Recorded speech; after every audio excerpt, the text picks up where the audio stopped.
Mauvaise surprise pour les étudiants qui feront leur rentrée sur le nouveau campus de l'université américaine de Yale à Singapour. Les manifestations et formations politiques y seront sévèrement réglementées, comme dans les autres institutions scolaires de la cité-État. L'université explique devoir obéir aux lois locales, ce qui ne convainc pas certaines associations.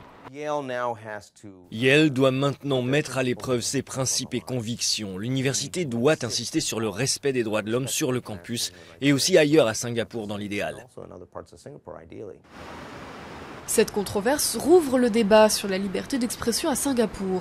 Nichée dans un parc, cette petite place est le seul endroit où les habitants ont le droit de manifester. Et encore, elle est surveillée et soumise à de nombreuses réglementations. Un système très strict, dénoncé par cet activiste et chef du parti d'opposition. La question n'est pas de savoir si, mais quand les Singapouriens vont réclamer le respect de la liberté d'expression et de rassemblement auprès du gouvernement.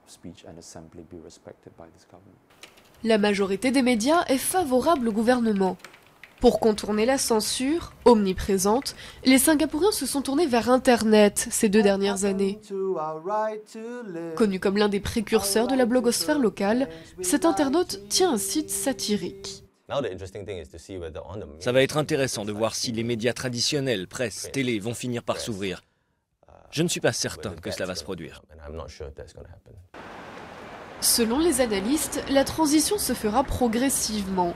Il ne faut pas s'attendre à une révolution à Singapour, mais je pense qu'on pourrait voir émerger une politique électorale et des partis politiques beaucoup plus compétitifs.